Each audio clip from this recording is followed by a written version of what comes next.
রসুল আমার আলো আশা, রসুল আমার ভালোবাসা, রসুল আমার প্রেম বিরহের মূল আলোচনা, রসুল আমার কাজে কর্মে। কোরআন শোনার জন্য বাধা কিন্তু সবচেয়ে বড় হলো শয়তানের। সবচেয়ে বড় বাধা কার? শয়তান। শয়তান খুব মারাত্মক সিরিয়াস, সর্বক্ষণ লেগে থাকে বান্দাকে কেমনে কোরআন থেকে দূরে রাখা যায়। কারণ শয়তান মূর্খকে ধোঁকা দিতে পারে, কিন্তু শয়তান জ্ঞানীকে ধোঁকা দিতে পারে না। শয়তানের সবচেয়ে বড় টার্গেট হলো বান্দাকে আসমানি কিতাব থেকে দূরে রাখা। কোন কিতাব থেকে দূরে রাখা? আসমানি কিতাব থেকে দূরে রাখা। এবং শয়তানটা এত মারাত্মক, শয়তান নিজেই বলতেছে সুম্মা লাআতিয়ান্নাহুম মিন বাইনি আইদিহিম ওয়া মিন খালফিহিম ওয়া আন আইমানিহিম ওয়া আন শামাইলিহিম ওয়া লা তাজিদু আকসারুহুম শাকিরিন। তোমার বান্দাদেরকে আমি ডান থেকে বাম থেকে সামনে থেকে পিছন থেকে অক্টোপাসের মতো ধরে ফেলবো। আল্লাহ বলছেন শয়তান তুই পারবি না, কারণ আমার সেই সমস্ত বান্দা, যে সমস্ত বান্দাকে তুই ধরতে পারবি না সেই সমস্ত বান্দা বলে ফেলবে। সবাই বলেন কুল আউযু বিরাব্বিন নাস মালিকিন নাস ইলাহিন নাস মিন শাররিল ওয়াসওয়াসিল খান্নাস আল্লাযী ইউওয়াসওয়িসু ফি সুদুরিন নাসি মিনাল জিন্নাতি ওয়ান নাস। এই সূরাটা যদি কোনো বান্দা পড়ে, ফালাক এবং নাস 11টা আয়াত সম্বলিত এই দুইটা সূরা যদি পড়ে, শয়তান কেন পৃথিবীর যত অনিষ্ট আছে সমস্ত অনিষ্ট থেকে আল্লাহ তাআলা সেই বান্দাকে নিরাপত্তা দিয়ে দেন। কোরআন তো শুধুমাত্র নামাজের কিতাব নয়, কোরআন এটা এমন একটি কিতাবের নাম, মানব জীবনের যত সমস্যা আছে চিকিৎসা তাও আছে। আছে না নাই? আছে। এমন কিছু রোগ আছে যে রোগের কোনো চিকিৎসা পৃথিবীতে নেই কোরআন ছাড়া। আছে না নাই? জাদুটোনা, বদনজর, এগুলোর কোনো চিকিৎসা এলোপ্যাথিকে আছে? হোমিওপ্যাথিকে আছে? নাই। বদনজর এটা এমন একটা জিনিস, আমার রাসূল বলেছেন আখিরি জামানায় আমার উম্মতের সবচেয়ে বড় অনিষ্ট হবে বদনজর। এমনকি পিতা তার সন্তানের দিকে তাকালেও যদি সে নজরটা যদি একটু ভিন্ন হয়, এটাও বদনজর হয়ে যায়। চিন্তা করুন। তাহলে এই যে কিছু কিছু বিষয় আছে, এগুলোর সমাধান কিন্তু পৃথিবীর কোনো চিকিৎসা শাস্ত্রে পাবেন না। সমাধান পাওয়া যাবে কোন কিতাবে? কোরআন। কোরআন যে সমাজে থাকবে সে সমাজ রোগ মুক্ত থাকবে। কোরআন যে দেহে থাকবে সেই দেহটা রোগ মুক্ত থাকবে। বলি আলহামদুলিল্লাহ, জোরে বলি আলহামদুলিল্লাহ। আজকে সমাজে পাপ কম না বেশি? রোগীও কম না বেশি? রোগের পরিমাণও কম না বেশি? বেশি। আল্লাহ রাব্বুল আলামিন বলেন তুমি যদি পাপ করো পাপ তোমাকে ঘেরাও করে ফেলবে। বালা মান কাসাবা সাইয়্যাতান ওয়া আহাতাত বিহি খাতিআতুহু উলাইকা আসহাবুন নার হুম ফিহা খালিদুন। জোরে বলুন আল্লাহু আকবার। পাপ তুমি করবে, পাপ তোমাকে ঘেরাও করে ফেলবে, পাপ তোমাকে চতুর্দিক থেকে ধরে ফেলবে। আমার বন্ধুগণ, যে বিড়ি খায় তার ঠোঁটে কিসের চিহ্ন বলেন? কালো হয়ে যায়। এটা কিসের চিহ্ন বলেন? বিড়ি খাওয়ার চিহ্ন। যে বিড়ি খাবে তার ঠোঁট বলে দেবে সে একজন বিড়িখোর। যে গাঁজা খাবে তার চোখ বলে দেবে সে গাঁজাখোর। যে মদ্যপান করবে তার চোখ বলে দেবে সে মদখোর। আমার ভাইয়েরা, পাপ করব, পাপ আমাকে ঘেরাও করে ফেলবে। পাপের চিহ্ন চেহারায় ফুটে উঠবে। পাপ যখন করবে সে বান্দা নির্লজ্জ হয়ে যাবে, বেশরম হয়ে যাবে, তার মধ্যে কোনো শরম থাকবে না, নির্লজ্জ হয়ে পড়বে, তার কোনো দোয়া কবুল হবে না এবং সে নির্দয় হয়ে যাবে। যখন কোনো বান্দা পাপী হয়ে যায় তার মধ্যে কোনো দয়া মায়া কাজ করে না। এই জন্য পাপের কুফলটা এত মারাত্মক। এই জন্য সবচাইতে বড় চ্যালেঞ্জ হলো আমার আপনার জীবন থেকে সমস্ত পাপকে দূর করতে হবে। এটা হলো সবচাইতে বড় চ্যালেঞ্জ। কিছু সুন্নত বাদ গেল, যেমন ওই সুন্নতের কথা বলছি না যে সুন্নতগুলো জরুরি। ধরুন শেষ রাতে তাহাজ্জুদ পড়া হয়তো 2-1 দিন বাদ পড়ে গেছে, এটা আমার আপনার জন্য যত বড় না লস হবে, তার চাইতে বড় লস হয়ে যাবে যদি কোনো পাপ কাজ আমি জড়িয়ে যাই। সবচেয়ে বড় বুজুর্গি হলো বড় বড় পাপ থেকে নিজের জীবনকে পরহেজ রাখা। জোরে বলি সুবহানাল্লাহ। আল্লাহ রাব্বুল আলামিন বান্দাকে ডাক দিয়ে বলছেন, শোনো বান্দা, তুমি যদি বড় বড় কবিরা গুনাহগুলো যদি ছেড়ে দাও, আমি তোমার ছোট ছোট গুনার দিকে তাকাবই না। জোরে বল সুবহানাল্লাহ। কি সুন্দর অফার! এই প্রস্তাব কে দিচ্ছেন? আল্লাহ দিচ্ছেন। আল্লাহ রাব্বুল আলামিন বলেন, ইন তাজতানিবু কাবাইরা মা তুনহাউনা আনহু নুকাফির আনকুম সাইয়্যাতিকুম ওয়া নুদখিলকুম মুদখালান কারীমা। তুমি যদি বড় বড় কবিরা গুনাহগুলোকে যদি নিজের জীবন থেকে মাইনাস করে ফেলো, আমি তোমার জীবনের অর্জিত ছোট ছোট গুনার দিকে আমি আল্লাহ তাকাবই না। সব গুনাহগুলোকে মাফ করে আমি তোমাকে সম্মানজনক জান্নাত আমি তোমাকে দিয়ে দেব। এই জন্য আমরা গুনাহ ধরবো না, গুনাহ ছাড়বো। বলেন বলেন, গুনাহ ধরবো না, গুনাহ ছেড়ে দেব। কিন্তু গুনাহ কি হয় না? আস্তে কয়, গুনাহ কি হয় না? হয়। এটা কিন্তু ইবাদতের জায়গা। আমরা কি এখানে জনসভায় আসছি? ট্র্যাডিশনালি এটা কি ইবাদত। এটা কি বলেন তো? ইবাদত। এই জায়গার যে দাম, এটা যদি বুঝতাম আমরা, এখানে বসার জন্য টিকিট কাটতাম। আর টিকিট কাটতে যাই কোথায় জানেন? বলিউড থেকে নায়িকারা আসে, 20,000 টাকার টিকিট কাটছে, নাচে নাই, কয় যে টিকিটের টাকাটাই লস। দেখছেন?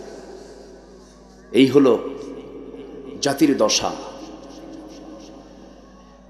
চিন্তা করুন আজকে সমাজটা কোথায় চলে গেছে। চুয়াডাঙ্গা মাহফিল ছিল আমার, এই যে মাহফুজ, আমার আগের যে মাহফুজ ভাই আলোচনা করলেন, তার আলমডাঙ্গায় মাহফিল ছিল আমার। তো আমি এক বাসায় খেতে বসছি, আমাকে খাওয়াতে নিয়েই বাড়িওয়ালা বলছেন, হুজুর আপনার বাড়ি কোথায়, জন্মস্থান কোথায়? বললাম আমি তো থাকি ঢাকাতেই, হোম ডিস্ট্রিক্ট হচ্ছে আমার বগুড়া। হুজুর আমি তো উত্তরবঙ্গে আমার মেয়েকে বিয়ে দিয়েছি। কোথায়? ঠাকুরগা। কত আমার বাড়ি থেকে আরো 200 মাইল দূরে। ঠাকুরগা বিয়ে দিলেন? এত দূরে, 400 মাইল দূরে এই ঠাকুরগা গেল আপনার মেয়ে। এই বিয়ের ঘটককে? হুজুর মোবাইল। ঘটককে? মোবাইল। তো বললাম মোবাইল কিনে দিলেন কেন? কে মেয়ে আমার ইন্টারে পড়ে। তো বললো অনলাইনে কিছু ক্লাস করতে হয়। তো বললো যে আব্বু ভালোটা দিও। ভাবলাম যে অনলাইনে ক্লাস, ভালোটাই দেই, দিলাম। কিন্তু এই যে এই ক্লাস করবে তা তো বুঝিনি হুজুর। মেয়ে হেরে গেছে, কিছু বলাও যায় না। 3 দিন পার হয়ে গেছে, হঠাৎ করে রিং বাজছে, সালাম দিয়ে বলছে আব্বু রাগ কইরো না, আমাদের সমস্ত কাজ সম্পূর্ণ হয়ে গেছে। একজন কইছে আলহামদুলিল্লাহ। এখন এই হলো প্রযুক্তির আজকে কল্যাণ।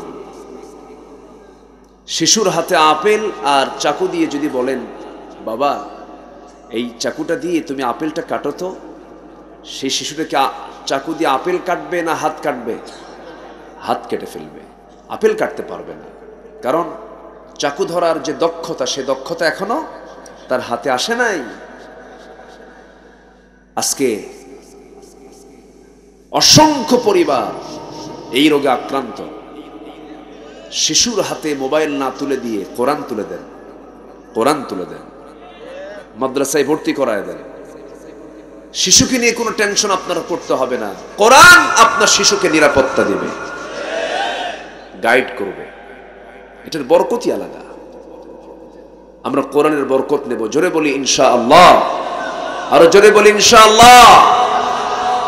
প্রথমে আমার আহ্বান থাকলো এটাই, আমরা কোরআন পড়া শিখবো সবাই, সন্তানদের শেখাবো সবাই। জোরে বলি ইনশাআল্লাহ। দুটো ছেলেকে আজকে দস্তরবন্দি দেওয়া হলো। আমার এই হাতে দীর্ঘ 23-24 বছরে হাজার হাজার হাফেজকে আমি দস্তরবন্দি দিয়েছি। আমার একটা স্মৃতিচারণ হয়, সেটা হলো 3.5 থেকে 4 বছরের বয়সের একটা বাচ্চা, তার মাথায় যখন আমি দস্তরবন্দি দিলাম, মনে হলো 4 বছরের ছোট্ট বাচ্চা যদি তার সিনার ভিতরে কোরআন তুলতে পারে, আজকে 18 কোটি মুসলমানের দেশ বাংলাদেশ, অধিকাংশ লোক কোরআন পড়তে পারে না। এটা আমাদের জন্য সফলতা না ব্যর্থতা? সফলতা না ব্যর্থতা? চরম ব্যর্থতা, চরম ব্যর্থতা।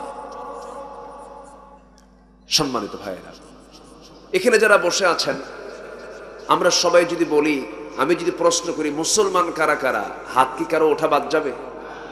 ইমানদার কারা কারা, হাত কি ওঠা কারো বাদ যাবে? না, সবার হাত কিন্তু উঠবে। কিন্তু যদি বলি কোরআনকে সহি করে পড়তে পারেন কারা কারা, সবার কি হাত উঠবে? তাহলে মুসলমান সবার হাত উঠবে, ইমানদার সবার হাত উঠবে। কোরআন পড়তে পারেন সহি করে, সবার কি হাত উঠবে? উঠবে না। তাহলে এটার জন্য দায়ী কে বলেন?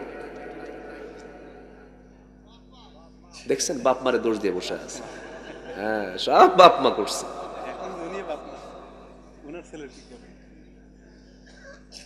আচ্ছা, আমি যে প্রশ্ন করে করে কথাগুলো বলতেছে, রাগ করতেছেন নাকি? কোনো যোগ্যতা রাখি না, তবে আদর্শ শিক্ষকের পরিচয় কি জানেন? যে বিষয়ে কথা বলবে সেই বিষয়টাকে সহজ করে তুলে ধরা, এটা হচ্ছে একজন আদর্শ শিক্ষকের বৈশিষ্ট্য। তো প্রশ্ন না করলে তো বোঝাও যাবে না। এই জন্য প্রশ্ন উত্তর পর্ব এভাবে একটু প্রশ্ন মাঝে মাঝে করতে হয়। এতে দুটো উপকার হয়, বুঝতে সহজ হয়, আর এই রাতে ঘুম ধরবে না। কথা বলছেন, ঘুম ধরবে না। তাহলে কোরআন পড়তে পারি না, এটার জন্য আমরা দোষটা দেব কাকে বলেন? হ্যাঁ, আচ্ছা, নিজেকে। আরেকটা উত্তর আসছে, একটা হলো নিজেকে, আরেকজন বললেন বাপ মাকে। আর কাকে দিবেন দোষ বলেন?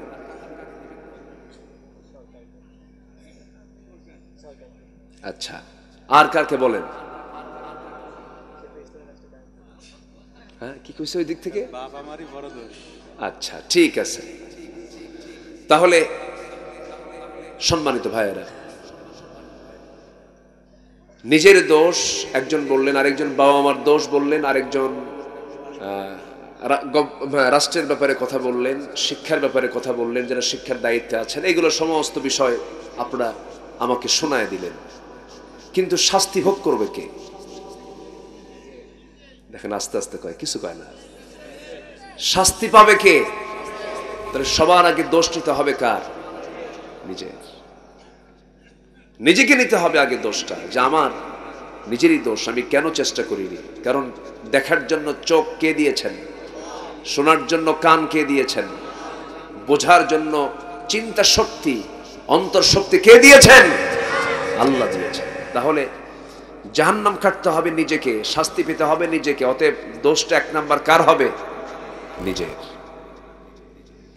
আমার ভাইয়েরা, আল্লাহ রাব্বুল আলামিন প্রথম ওহীটা নাজিল করেছেন, প্রথম ওহী, কিন্তু আল্লাহ রাব্বুল আলামিন অন্য কোনো বিষয় বলতে পারতেন। এই কিতাবের নাম আমরা সবাই জানি কোরআন। কোরআন শব্দটা কারউন মাজদার থেকে এসেছে, মানে হলো পড়া। কোরআনুন ফুআলানুন এর ওজন এসেছে, বেশি বেশি পড়া হয় যে বই তার নাম কোরআন, বেশি বেশি পড়া হয় যে বই তার নাম কি? কোরআন। কোরআন মানে হলো বহুল পঠিত, বেশি বেশি পড়া।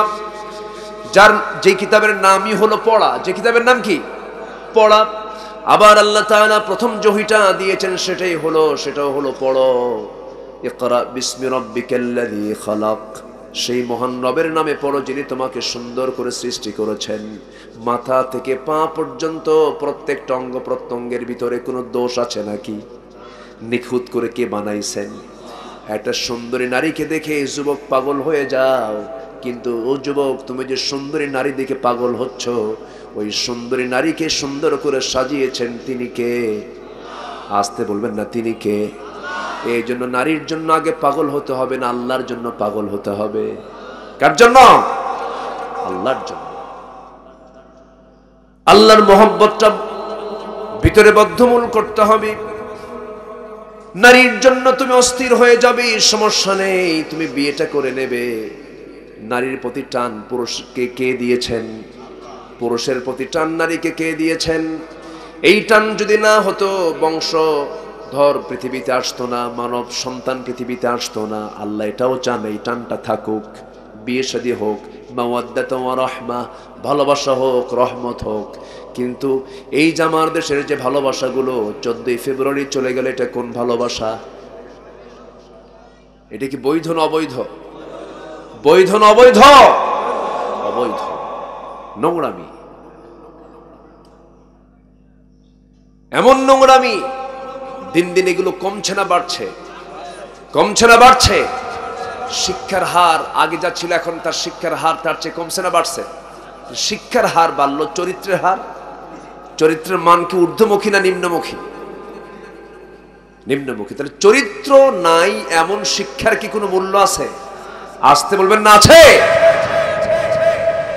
জাতির চরিত্র যদি নিম্নমুখী হয়, সামগ্রিক উন্নয়ন দিয়ে ওই উন্নয়নের কোনো মূল্য নাই আল্লাহর দরবারে। উন্নয়ন কাকে বলে? চারিত্রিক উন্নয়নের দরকার আছে না? নেই? আচ্ছা, এটা হচ্ছে মেইন কাজ। যদি প্রশ্ন করো, হে রাসূল, আপনাকে কেন পাঠানো হয়েছে? রাসূল বলেছেন নিজে, বুইসতু লিউতাম্মিমা মাকারিমাল আখলাক, এই পৃথিবীতে আমাকে পাঠানো হয়েছে মানুষের চরিত্রের মানকে তার চূড়ান্ত শিখরে পৌঁছে দেওয়ার জন্য। জোরে বলি সুবহানাল্লাহ। কি নেতা আমাদের, কি রাসূল, কি আমাদের মডেল, যিনি বলেন, ও আমার সাহাবীরা, দিনের আলোতে যা করি তা মানুষকে বলে দাও, সব বলে দাও, আমার কোনো কিছু আড়াল রেখো না। রাতের আধারে আমার স্ত্রী আমি যা করি তাও বলে দাও, আমার ভিতর বাহির বলতে কিচ্ছু নেই, সব ওপেন, সব আদর্শ। সুবহানাল্লাহ। আর আজকের সমাজের চিত্র কি? আমাদের দেশে এখন নেতা বেশি না কর্মী বেশি? আসতে বলে, নেতা বেশি না কর্মী বেশি? নেতা বেশি, কর্মী তো নাই। মসজিদে ইমাম কয়জন আর বাকি সব কি মুসল্লি? কোনো গন্ডগোল আছে? মেম্বারে বসে একজন, ব্যাস, কোনো সমস্যা নাই। কোন মুসল্লির ক্ষমতা নাই ইমাম রুকুতে যাওয়ার আগে কোন মুসল্লি রুকুতে যাবে, ক্ষমতা নাই। ক্ষমতা আছে? নাই। সেখানে আনুগত্য আছে, সেখানে নেতৃত্ব আছে, নামাজে সবকিছু আছে। সম্মানিত ভাইয়েরা, কিন্তু আজকের সমাজে আজকে আমরা দেখতে পাচ্ছি কর্মী তো নাই, সব তো নেতা। এই জন্য সব নেতা মঞ্চে। মঞ্চ কি আর থাকে? মঞ্চ সমান হয়ে গেছে। সম্মানিত ভাইয়েরা, আমরা বেনামাজি কোনো নেতৃত্ব দেখতে চাই না। ইসলামহীন কোন নেতৃত্ব আমরা মানতে চাই না। যে নেতৃত্ব মানলে জাহান্নাম যেতে হবে, সেই নেতাদের মুখে আমরা জুতা মারি। রাজি আছেন কারা কারা? হাত করে দেখান মুসলমান।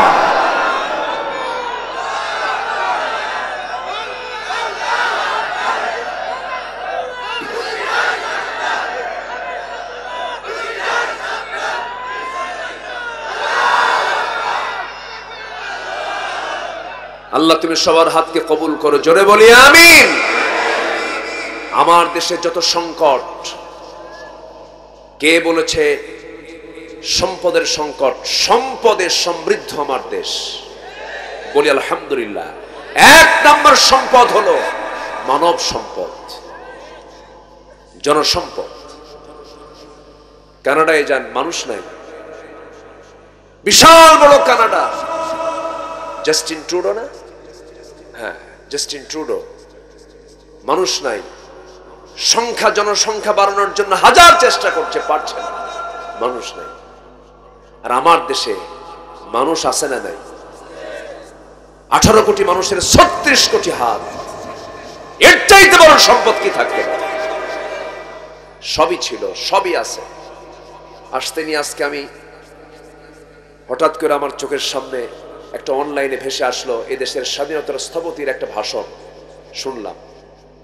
উনি বললেন, দেশ তো স্বাধীন হলো, কিন্তু চোর তো থামাতে পারতেছি না। এত চোর, মসজিদে যাবেন আরাম নাই। টাউনের মসজিদে যদি নতুন জুতা নিয়ে যান, জুতা যদি কোনো মতে পিছনে থাকে আর সামনে যান, সেজদায় আপনার তসবিহ হবে না, খালি মনে হবে জুতা আছে। তো বাস্তব কথা। সাইকেল রেখে বাজারে গেছেন, শুধু সাইকেল রাখছেন এই দিকে, চোখটা শুধু ঘুরাইছেন সাইকেল। আমি কি ভুল বলছি?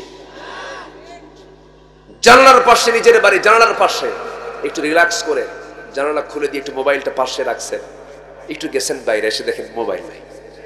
আমি কি ভুল বলছি? কেন? এমন তো হওয়ার কথা ছিল না। কেন হচ্ছে এগুলো? এগুলোর মূল সমস্যা হলো সৎ নেতৃত্বের বড় সংকট আমার দেশে, ঠিক কিনা? আমরা ভালো হব কোন দিন? একটা প্রশ্ন করি, মানুষ বেশি না চোর বেশি আমার দেশে? বলেন তো, বলেন কি? চোর বেশি। মানুষ কম, মানুষ তো খুঁজে পাওয়া যায় না। আবার নামাজ তো পড়ি না, আবার বলে হুজুর নামাজ না পড়ি ইমান কি আমার নাই? সাপা কিন্তু 16 আনা আছে, আছে না নাই? যার নামাজ নাই তার চেয়ে বড় চোর কেউ আছে? সামনে রমজান আসছে, প্রস্তুতি নেব। আমার নবী রমজানের বাইরে, রমজান মাসের বাইরে যে মাসে সবচেয়ে বেশি রোজা রেখেছেন সে মাস হলো শাবান মাস। যে মাস চলছে সবচেয়ে বেশি, মানে গামছা বেঁধে, কোমর বেঁধে, বলে না কোমর বেঁধে, কোমর বেঁধে বেশি ইবাদত করেছেন আমার রাসূল। রমজানের পরই যে মাস সেটা হলো শাবান মাস। আমরা এই মাসটাকে কাজে লাগাবো, জোরে বলি ইনশাআল্লাহ। আজকের থেকে রমজানের শেষ দিন পর্যন্ত ঈদের দিন হবে কোরআন শিখে নিয়ে কোরআন জানার আনন্দের দিন, জোরে বলি ইনশাআল্লাহ। যারা কোরআন জানি না, আজকের থেকে প্ল্যান করব। আমি আজকে কিছু আপনাদেরকে পরামর্শ দিয়ে যাচ্ছি। আমাদের আশা তো মূল লক্ষ্য হচ্ছে, মানে যেগুলো রোগগুলো আছে সেই রোগগুলো ধরে ধরে একটু শনাক্ত করে সবাইকে সতর্ক করে দেওয়া। মেহেরবানি করে কোরআনের মাসে আমরা কোরআন পড়া শিখব। কেউ তো ইনশাআল্লাহ বললেন না, জোরে বলি ইনশাআল্লাহ। সবাই কি শিখতে রাজি আছেন? কিছু কিছু বুড়ো চাচা আছে, যদি বলি চাচা কোরআনটা পড়া শিখেন, কে বাবা, মুখে আসেই না। কিন্তু চাচাকে যদি বলি চাচা কুমারখালী পৌরসভার সামনে যে 10 কাঠা জায়গা আছে তার দাগ নাম্বার কত? কি 83? ওই দাগ নাম্বার মনে আছে, সিএস নাম্বার মনে আছে। আবার কুষ্টিয়ার জসকোটের বারান্দায় সকাল বিকাল সপ্তাহে 2 দিন যাওয়া আসা করে ফাইল নিয়ে। চাচা নড়তে পারে না, কিন্তু ফাইল নিয়ে ঠিক নড়ে। যখন বলা হয় চাচা আপনি এই বুড়ো বয়সে আপনি এই কোর্টের বারান্দায় সকাল বিকাল ঘোরাফেরা করতেছেন, ব্যাপারটা কি? 10 বিঘা জমির মামলা, উকিল বোঝে না, মাঝে মাঝে ভুলে যায়, উকিলদের বুদ্ধি দেয়। তাহলে উকিল কি বুদ্ধি দেওয়ার বুদ্ধিও আছে, দাগ নাম্বারও জানা আছে, কিন্তু কোরআনের আয়াত নাম্বার বোঝে না। জান্নাতের দাগ নাম্বার আছে না নাই? আসতে বলবেন না, আছে না নাই? সবার আগে জানতে হবে জান্নাতের দাগ নাম্বার কোন জায়গা থেকে? কোরআন থেকে আমরা শিখবো, জোরে বলি ইনশাআল্লাহ। এই আহ্বান সবার কাছে আমি কিন্তু প্রথমে রেখে দিলাম, মনে থাকবে তো সবার? আল্লাহ, সবাই বলেন আল্লাহুম্মা বারিক লানা ফি রজব ওয়া শাবান ওয়া বাল্লিগনা রমাদান। যদিও হাদিসটা অনেকে জয়ীফ বলেছেন, রাভি জয়ীফ হতে পারে, বর্ণনাকারী দুর্বল হতে পারে, কিন্তু হাদিস কি দুর্বল? হাদিস তো দুর্বল না, হাদিস তো হাদিস। রজব শাবানের বরকত এবং রমজান পর্যন্ত আল্লাহ যেন আমাদের হায়াতকে বাড়ায়া দেন, জোরে বলি আমিন। সূরার নাম কি বলেন তো? লোকমানকে চেনেন সবাই? চেনেন না? লোকমান নামে লোক নাই আছে না নাই? বাংলাদেশি লোকমান ছিলেন, কিন্তু কোরআনের লোকমানকে অনেকে চেনেন না। লোকমান লোকটা ছিলেন কালো। তার মতো কালো মানুষ এখানে আমি একটাকে দেখতে পাচ্ছি না। কেউ এরকম কালো মানুষ নেই। খুব ঘন কালো ছিলেন, খাটো ছিলেন, দাঁতগুলো ছিল ফাঁকা ফাঁকা, নাকটা ছিল মোচা, চোখটা ছিল ছোট, চুলটা ছিল খাড়া খাড়া, পায়ের গোড়ালি ছিল ফাটা। তাফসীর এসেছে পায়ের গোড়ালি ফাটা। কিছু লোক আছে না, শুধু লেপের কাপড় খালি ছেড়ে সকালবেলা উঠলেই স্বামী বউ মারামারি লাগে, আছে না নাই বলেন তো? পা ফাটা, এই একটা মানুষ ছিলেন লোকমান। কিন্তু আল্লাহ তাআলা তাকে কি সম্মানটা দিলেন, কি ইজ্জতটা দিলেন, যে কোরআনের মতো কিতাবে তার নামে একটা সূরার নামকরণ করা হলো। জোরে বলি সুবহানাল্লাহ। অবশ্যই কারণ আছে না নাই? আমার ভাইয়েরা, আল্লাহ রাব্বুল আলামিন বড় ইজ্জত এই লোকটাকে দিয়েছেন। আল্লাহ তাআলা এই বান্দাকে এত দাম দেওয়ার মূল কারণটা কি? এই পৃথিবীতে সকল পিতাদের মডেল তাকে বানিয়েছেন। সন্তানদেরকে এমন কিছু নসিহত তিনি করেছেন যে নসিহতগুলো কিয়ামত পর্যন্ত প্রত্যেকটা পরিবারের বাবাদের জন্য বড় একটা উপদেশ। এটা বড় একটা মডেল, বড় একটা আদর্শ হয়ে থাকবে। এই জন্য আল্লাহ তাআলা লোকমানকে সেই জায়গা থেকে তুলে নিয়ে এসেছেন। সাইয়েদনা লোকমান আলাইহিস সালাম খুব মেধাবী ছিলেন, খুব বুদ্ধিওয়ালা মানুষ ছিলেন। তাকে কেউ ঠকাতে পারতো না। একটা বোকার কাছে যখন তিনি যেতেন, বোকার থেকেও তিনি শিক্ষা নিতেন। যে মূর্খ মানুষ, সে যা করতো তিনি তার উল্টা করতেন। তাকে হাকিম বলা হতো, লোকমান হাকিম বলা হতো। আল্লাহ রাব্বুল আলামিন সুন্দর করে তার পরিচয়টা দিতে নিয়ে বলছেন, ওয়ালাকাদ আতাইনা লুকমানাল হিকমাতা আনিশকুর লিল্লাহ ومن يشكر فإنما يشكر لنفسه ومن كفر فإن الله غني حميد জোরে বলুন আল্লাহু আকবার। আমি লোকমানকে হিকমত দিয়েছি, বিশেষ প্রজ্ঞা দান করেছি।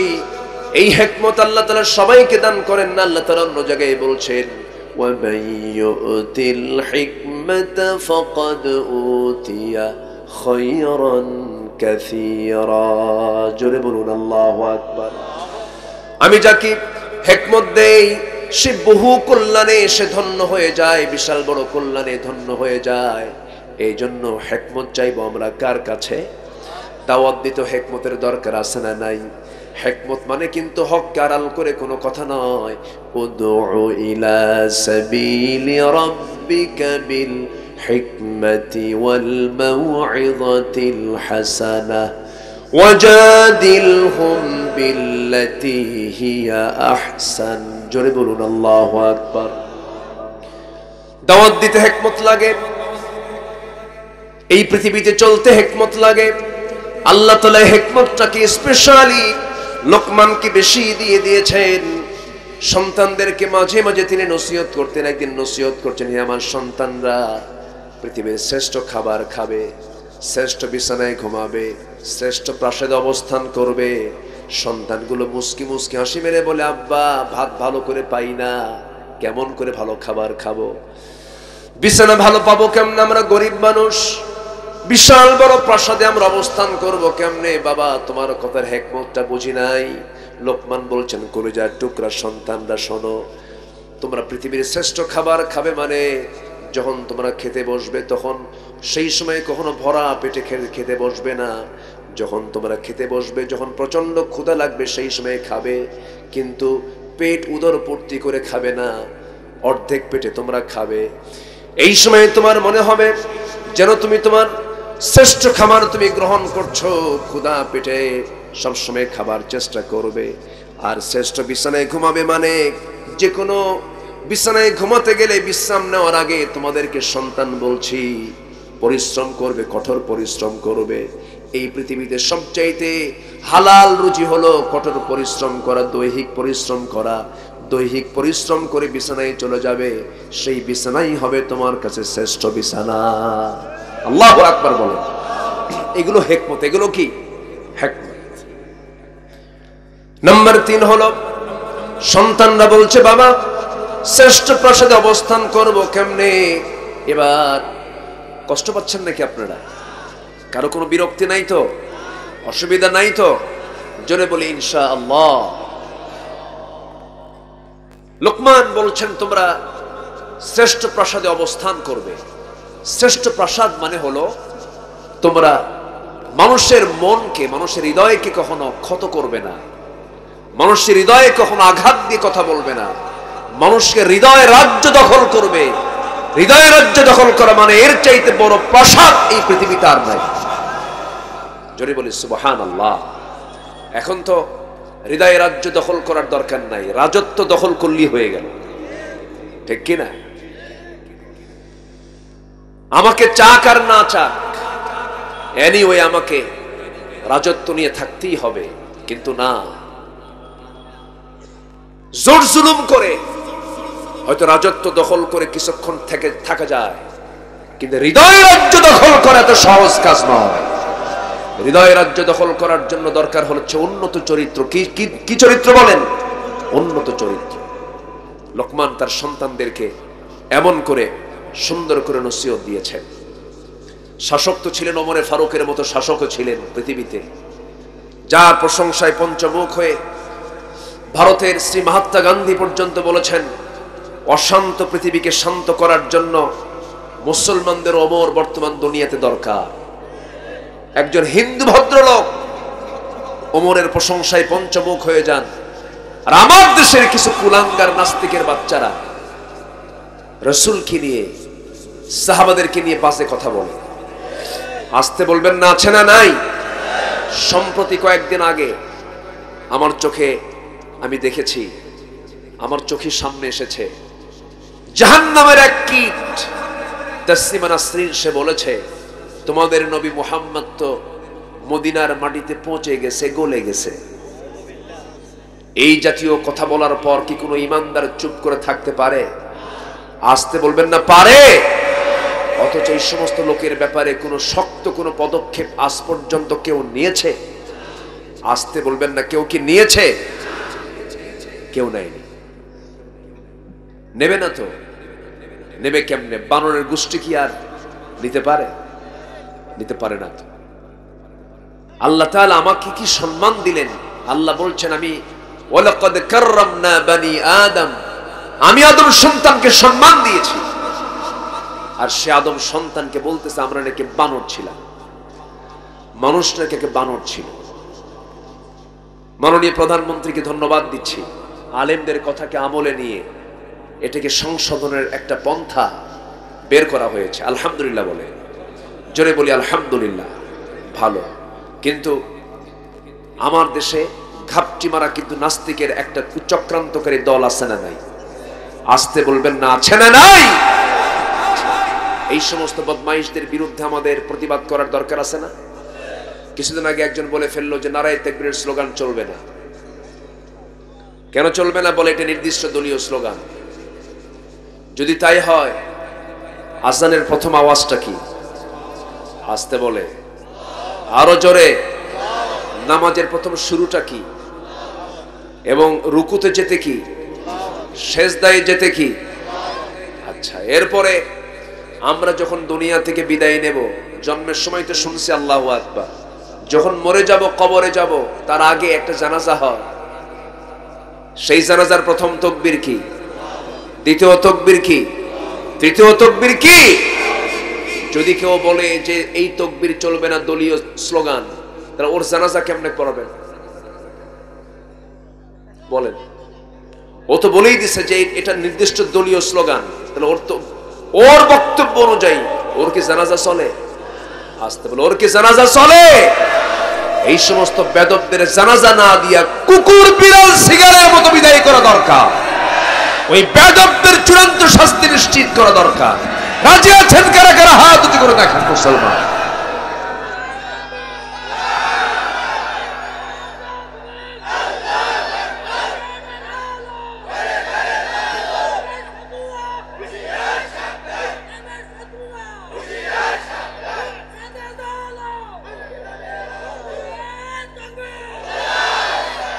কবুল করুন, আল্লাহ কবুল করুন। মুসলমান কখনো নীরবে থাকে না, মুসলমান কখনো চুপ মেরে থাকে না। চলো আমার সঙ্গে বোরকা পরে যেতে হবে। মিসেস ওমর, নবীজির প্রিয় সাহাবী ওমরের স্ত্রীকে সাথে করে নিয়ে রাতের আধারে চলে গেছেন। ওই বাড়ির সামনে গিয়ে বলছেন, এই বাড়ির এই মহিলা যদি সন্তান ডেলিভারি হতে নিয়ে বাচ্চা অথবা বাচ্চার মা যদি মারা যায়, কিয়ামতের দিন আমাদেরকে খুনির কাতারে দাঁড় হতে হবে। সুবহানাল্লাহ বলবেন না? পাঠায় দিলেন বউটাকে, ধাত্রী বানায় পাঠালেন, আর একজন আটার বস্তা নিয়ে বিধবার পাশে দাঁড়ালেন। বউটাকে পাঠায় দিয়ে তিনি, তার তো নিত্যদিনের অভ্যাস ছিল, নিত্য প্রত্যেক রাতেই শেষ রাতে তিনি একা একা হাঁটতেন, জনগণকে দেখতেন কার কোন সমস্যাগুলো আছে। মদিনার নিঝুম পল্লীতে তিনি হাঁটতেছেন। হাঁটতে হাঁটতে হঠাৎ করে তিনি দেখতে পেলেন সামনে একটা কুটির ঘর। ছোট্ট একটা ঘরের ভিতরে থেকে গুনগুন গুনগুন করে কোন মহিলা যেন কি গায়। চিকন কণ্ঠে গাওয়া গানগুলো ওমরের কানে যখন ধাক্কা খাচ্ছিল, কাছাকাছি গিয়ে সেই কথাগুলো বোঝার চেষ্টা করলেন। দেখলেন একজন মহিলা গভীর রাতে বিরহের গান গাচ্ছিল একটা পুরুষকে কাছে পাবার জন্য। ওমরে ফারুক রাদিয়াল্লাহু তাআলা দারুণ খেপে গেলেন। ইসলামী জনপদী এমন গান কে গাচ্ছে রাতের বেলা, নামাজের সময়, তাহাজ্জুদের সময়। দরজায় নক করলেন, কে এমনটা গান গাও? তুমি কি বোঝো না তুমি মুসলমান? ইসলামী রাষ্ট্রে এটা কেমন কথা? মহিলা ভয়ে চুপ মেরে গেছে। দরজা নক করে দরজা খোলে না। ওমরে ফারুক রাদিয়াল্লাহু তাআলা সিরাতে এসেছে, সিরাত গ্রন্থে এসেছে, পেছন দিকে চলে গেলেন। খেজুর গাছের ডাল দিয়ে বানানো ছোট্ট ঘর, ছাপড়ি ঘর, উপরটাও খেজুর গাছের ডাল দিয়ে মোড় বানানো, বেড়াটাও খেজুর গাছের ডাল, খেজুর গাছের পাতা দিয়ে বানানো। আস্তে করে টান মারলেন, খুলে গেল। ভিতরে ঢুকে দেখেন সামনে প্রদীপ জ্বালানো, একজন মহিলা মাথায় কাপড় দিয়ে সামনে দাঁড়ানো। ওমরে ফারুক সামনে দাঁড়িয়ে বলছেন, মহিলা তুমি এত গভীর রাতে তাহাজ্জুদ নামাজ না পড়ে, আল্লাহর কালাম তেলাওয়াত না করে গুনগুন গুনগুন করে বিরহের গান গাও কেন?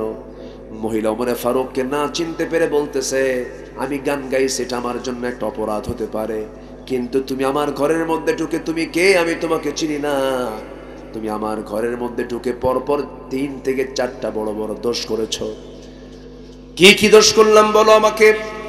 নাম্বার 1, দরজায় নক করেছেন, আমি দরজা খুলি নাই, অনুমতি দেই নাই, আপনি বিনা অনুমতিতে আমার ঘরের মধ্যে ঢুকেছেন, সালাম দেন নাই, অনুমতিও দেন নাই। নাম্বার 3, আপনি আমার ঘরের বেড়া ভেঙে ফেলেছেন, সম্পদ নষ্ট করে ফেলেছেন।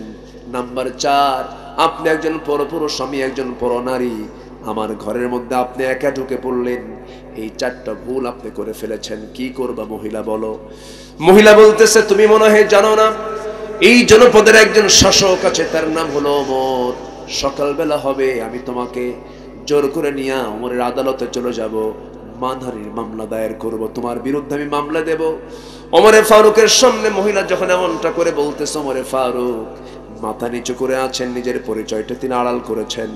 এবার বলছেন, ও মহিলা, যে লোকটার নামটা নিচ্ছ আমার জানা মতে ওমর লোকটা তেমন একটা ভালো মানুষ না। নিজের কথাকে নিজের ভালো বলা যায় নাকি? বলা যায়? বলা যায় না। ওমরে ফারুক তো খুব একটা ভালো মানুষ না, জোতের মানুষ না। সঙ্গে সঙ্গে মহিলা কেঁপে গিয়ে বলছে, দোষ তো আরেকটা যোগ হলো। দোষ আরেকটা কি হলো? যোগ হলো। আগামীকালকে মজা পাবা তুমি, আমি তোমাকে ছাড়বো না, আমি তোমার বিরুদ্ধে মামলা দেব। ওমরে ফারুক রাদিয়াল্লাহু তাআলা আনহু সঙ্গে সঙ্গে মহিলাকে বলছেন, মহিলা শোনো, দোষ নহে আমি করলাম, কিন্তু তুমি গুনগুন করে গান গাচ্ছ কেন? গভীর রাতে কি আল্লাহর কালামটা নাই? মহিলা বলছে, শুনুন, আমি আপনাকে চিনি না, তবে শোনেন, আমি যে গান গাচ্ছিলাম এটার একটা হেতু আছে, কারণ আছে। আজ থেকে 4 মাস পূর্বে আমার স্বামীর সঙ্গে আমার বিয়ে হয়, নতুন স্বামী। আমি মাত্র 3 থেকে 4টা রাত আমি তাকে কাছে পেয়েছিলাম। এই জনপদের খলিফা ওমরে ফারুক সীমান্ত প্রহরায় কিছু নিয়োগ দেওয়ার জন্য কিছু লোক নেয়। সেই লোকগুলোকে নিয়ে যাওয়ার সময় আমার স্বামীকেও তারা নিয়ে চলে যায়। আজকে 4 মাস গত হতে চলছে, আমার স্বামীকে ছুটি দেওয়া হয় নাই। আমার স্বামী কোথায় আছে, কি অবস্থায় আছে, কি সিচুয়েশন তার আমি কিচ্ছু জানি না। ঘুমের ভিতরে ঘুম থেকে আমার ঘুমটা ভেঙে গেল, স্বামীর প্রতি আমার মোহাব্বত জেগে গেছে স্বামীকে পাওয়ার জন্য, বৈধ পুরুষকে পাওয়ার জন্য আমি গুনগুন করে বিরহের গান গাচ্ছিলাম। ওমর ফারুক এবার মনে মনে চিন্তা করছেন, দোষ তো আরেকটা হয়ে গেছে আমার। কি কথা কি বুঝতেছেন আপনারা? কথা কি বোঝা যায়? আমার ভাইয়েরা, ওমর ফারুক রাদিয়াল্লাহু আনহু বলছেন, শোনো, তুমি ওমরের প্রশংসা করছো, ওমরটা ভালো মানুষ, কিন্তু আমার জানা মতে ওমর তো ভালো মানুষ নয়, খুব একটা জুতের মানুষ নয়। এবার মহিলা বলছেন, না না, আমার জানা মতে বর্তমান দুনিয়ার সবচেয়ে শ্রেষ্ঠ শাসক বলতে যদি কাকে বলা হয়, সে হচ্ছে ওমরে ফারুক রাদিয়াল্লাহু তাআলা আনহু। ওমরে ফারুক মাথা নিচু করে চোখের পানি ফেলতে ফেলতে বলছে, আল্লাহ, তুমি আমার আমল কতটুকু কবুল করছো জানি না, তবে এই বান্দির তুমি আল্লাহ এই সার্টিফিকেটকে তুমি আল্লাহ দয়া করে কবুল আর মঞ্জুর করে না। তারা দখল করেছেন হৃদয় রাজ্য, আর এখন দখল হয় হলো জোর করে রাজ্য, ঠিক কিনা?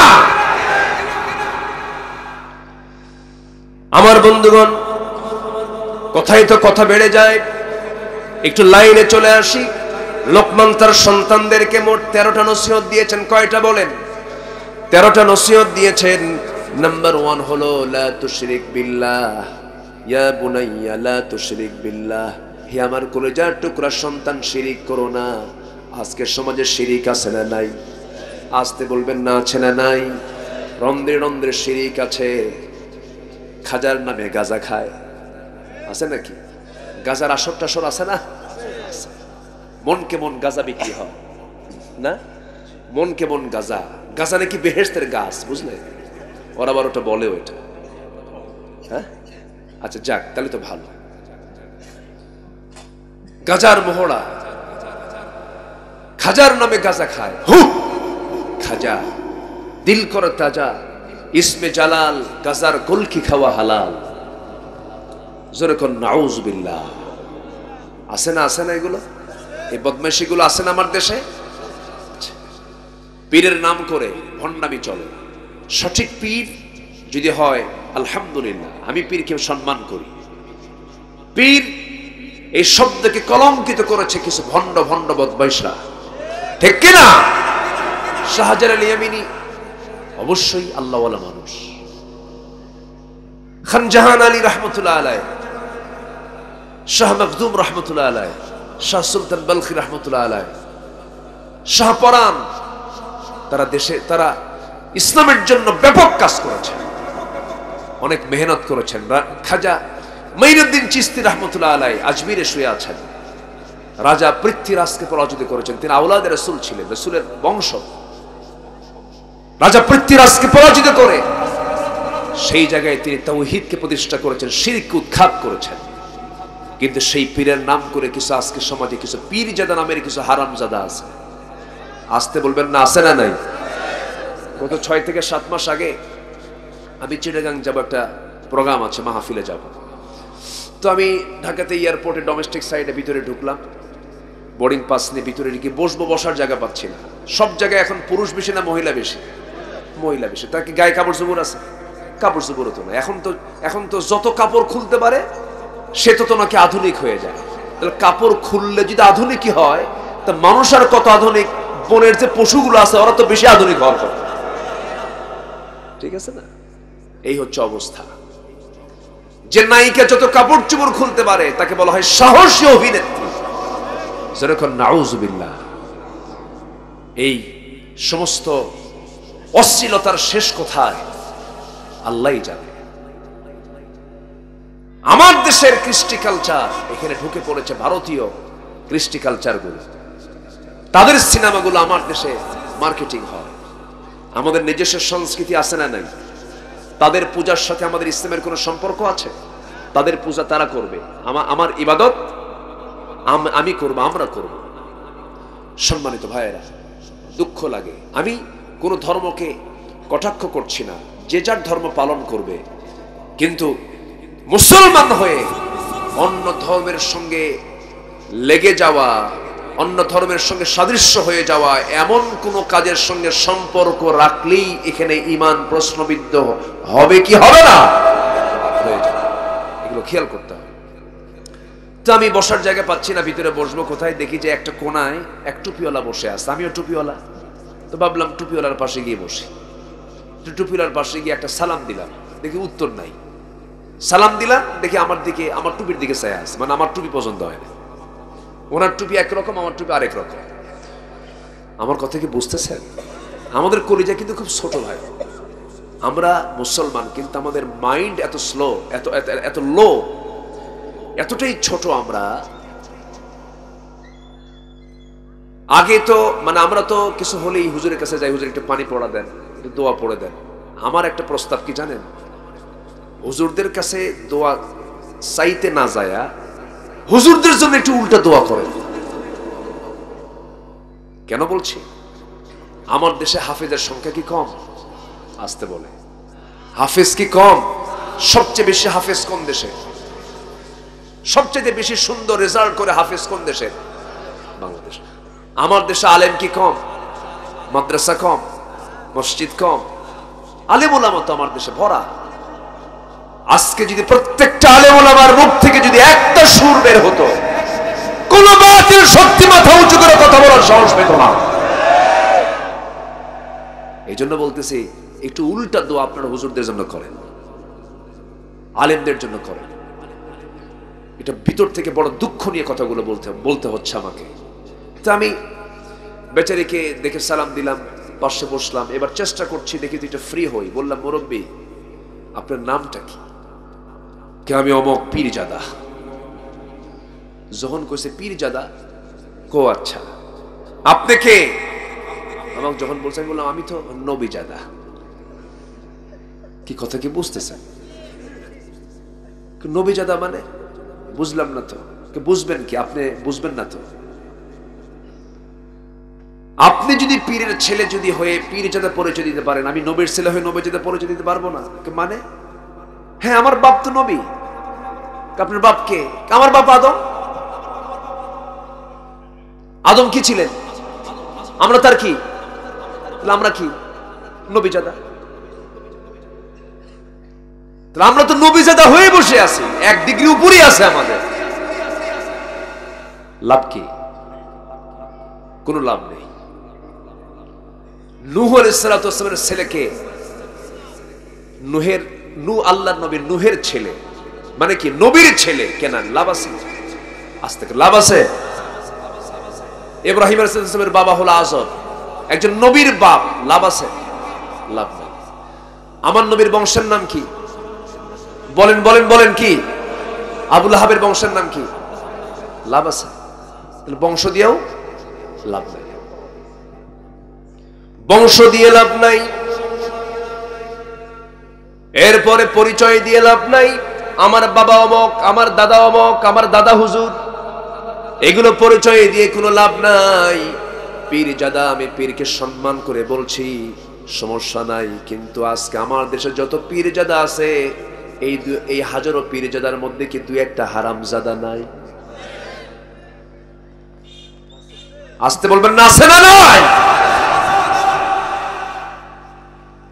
খানকা থেকে যদি হক কথা বের হয়, তাহলে তো অনেকটা পরিবেশ চলে আসে, কেউ তো কথা বলে না। সম্মানিত বন্ধুগণ, তাহলে বংশ দিয়ে, বাবার পরিচয় দিয়ে, বংশের পরিচয় দিয়ে আল্লাহর কাছে আমি ছাড় পাবো না। আমাকে ছাড় পেতে হলে আমাকে শিরিক ছাড়তে হবে, আমাকে ঈমান আনতে হবে আগে ঠিক মতো, ঠিক কিনা বলেন? লোকমান তার সন্তানকে বলছেন, বাবা শিরিক করো না। কি করো না? শিরিক করো না। বাবা, কোন আল্লাহর সাথে শিরিক হয়ে যায় এমন কোন কাজে তুমি যেও না। আমরা আমাদের সন্তানদের কি এরকম নসিহত করি? কই? শিরকের ধারে পাশে যাওয়া যাবে না, সকল গুনাহ মাফ হয়ে যাবে, শিরকের গুনাহ কখনো মাফ হবে না। এই ওয়াদাটা কে করেছেন? আল্লাহ করেছেন। আর একটা ঘোষণা দিয়েছেন, ওমাইয়ুশরিক বিল্লাহ ফাকাদ হারামাল্লাহু আলাইহিল জান্নাহ। যে ব্যক্তি শিরিক করবে তার জন্য জাহান্নাম, জান্নাতটা হারাম হয়ে যাবে, জান্নাতের গন্ধ সে পাবে না কখনো। শিরকের কাছে আমরা যাব না। নাম্বার 2 হলো, লোকমান বলছেন, হে আমার কলিজার টুকরা, জীবনের সকল জায়গায় শুকরিয়া আদায় করবে কার? আসতে বলবেন না কার? মুখে মুখে আল্লাহর জিকির থাকতে হবে, আল্লাহর শুকরিয়া আদায় থাকতে হবে। খাওয়ার শুরুতে বিসমিল্লাহ, খাওয়ার শেষে আলহামদুলিল্লাহ। বিড়ি খেতেও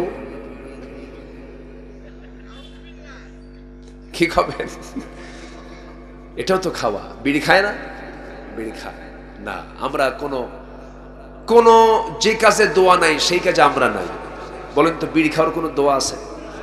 আসতে বলেন, বিড়ি খাওয়ার কি কোনো দোয়া আছে? আমরা এই সমস্ত কাজে যাব না। আমাদেরকে অনেকে প্রশ্ন করে, হুজুর বিড়ি খাওয়া কি জায়েজ? মানে উনি জায়েজের চেষ্টায় আছে। এখন তো এমন আপত্তিকর কিছু প্রশ্ন আসে টেবিলে। এই তো গত কয়েকদিন আগে একজন প্রশ্ন করছে, হুজুর 2 বছর যাবত আমি একটা মেয়ের সাথে আমার সম্পর্ক, সে আমাকে খুব ভালোবাসে, আমিও তাকে খুব ভালোবাসি। হঠাৎ করে কয়েকদিন আগে সে আমাকে ফাঁকি দিয়ে চলে গেছে, হুজুর ওর কি গুনাহ হবে না? কথা কি বুঝতেছেন আপনারা? মানে পাপ করতে করতে পাপটাও আর পাপ মনে হচ্ছে না এখন। এই হলো সমাজের চিত্র। যুব সমাজ, ফিরে আসতে হবে তোমাকে ইসলামের দিকে, কোরআনের দিকে। সকল নোংরামি বাদ দিতে হবে, সকল প্রকার অসৎ নেতৃত্ব ছাড়তে হবে। যে নেতা তোমার হাতে মদের বোতল তুলে দেয়, যে নেতা তোমার হাতে একটা নারী তুলে দেয়, ওদের মুখে জুতা মারো, ঠিক কিনা? ওদের মুখে জুতা মারো। সব নেতৃত্ব ছেড়ে এক নেতৃত্ব মানবো আমরা। 3টা জায়গায় যদি কেউ আপিল করে তার সঙ্গে আমরা কোনো আপোষ করবো না। 1 নাম্বার আমাদের রবকে, আসতে বলবেন আমাদের রবকে। এই জায়গায় কেউ কিছু বললেই এটা শিরক হবে, এখানে কোনো আপিল গ্রহণ করা যাবে। সেকেন্ড নাম্বার হলো আমাদের নেতাকে, জোরে বলেন মুহাম্মদ সাল্লাল্লাহু আলাইহি ওয়াসাল্লাম। নাম্বার 3 আমাদের একমাত্র সংবিধান, আমাদের একমাত্র দল, সেটার নাম কি বলুন? আরো জোরে বলুন। এই 3টার মধ্যে যদি কেউ ভাগ বসাতে আসে, ওর হাত ভেঙে চুরমার করে দেব আমরা, ঠিক কিনা? কারণ আমার ঈমানকে আমার পাহারা দিতে হবে, আমার ঈমানকে আমার পাহারা দিতে হবে। আল্লাহ কবুল করুন, জোরে বলি আমিন। 2টা কথা বলেছে লোকমানের, 2টা নসিহত, আরো 11টা পরে আছে, আমি শাব্দিকভাবে বলে দিচ্ছি। নাম্বার 3 হলো লোকমান তার সন্তানকে বলছেন, শোনো বাবা, 1 নাম্বার শিরিক করো না। শিরিক করলে কার হক নষ্ট হবে? সব জায়গায় তুমি আল্লাহর শুকরিয়া আদায় করবে, সাথে সাথে তুমি বাপ মার আনুগত্য করবে, তাদের কৃতজ্ঞতা প্রকাশ করবে, বাপ মাকে দান দেওয়ার চেষ্টা করবে, বাপ মাকে সম্মান দেওয়ার চেষ্টা করবে। এই আজকের সমাজে শিক্ষার হার বাড়লেও বাপ মার প্রতি সেবার হার বেড়েছে না কমেছে? বলেন বেড়েছে না কমেছে?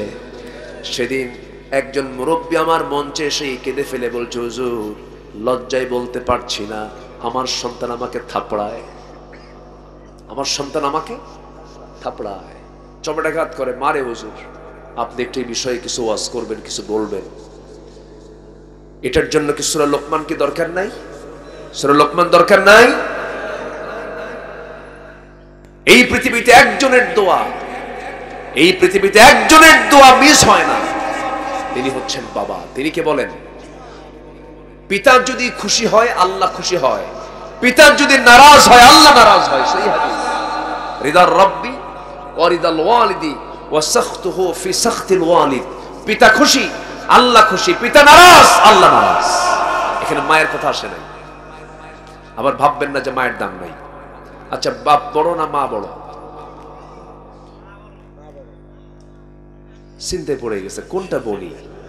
একটু ভালো করে বলেন, বাপের মর্যাদা বেশি না মায়ের মর্যাদা বেশি?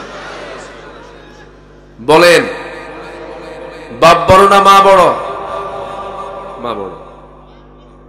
বাপও বলতেছে, আবার 2 দিকই বলতেছে। আচ্ছা, আমরা সবাই যারা বসে আছেন, আমরা কি মায়ের না বাপের লোক? আমরা কি বলেন? আমরা সব বাপ না? আমরা কোন জাত? বাপ। তো বাপের পক্ষ নেন, নিজের পক্ষ ছাড়েন কেন? আত্মপক্ষ কেন হেরে যায়? সবাই বলেন, মায়ের মর্যাদা বেশি না বাপের মর্যাদা বেশি? না, বাপের। একটু কথাটা মনোযোগ দিয়ে শুনবেন, একটু গুরুত্ব দিয়ে শুনবেন। সেটা হলো, বাবা মা দুজন নামাজে দাঁড়াইছেন, ইমাম কে হবে? ইমাম কে? মুসল্লি কে? তাহলে মুসল্লির দাম বেশি হয় না ইমামের দাম বেশি হয়? আচ্ছা গেল।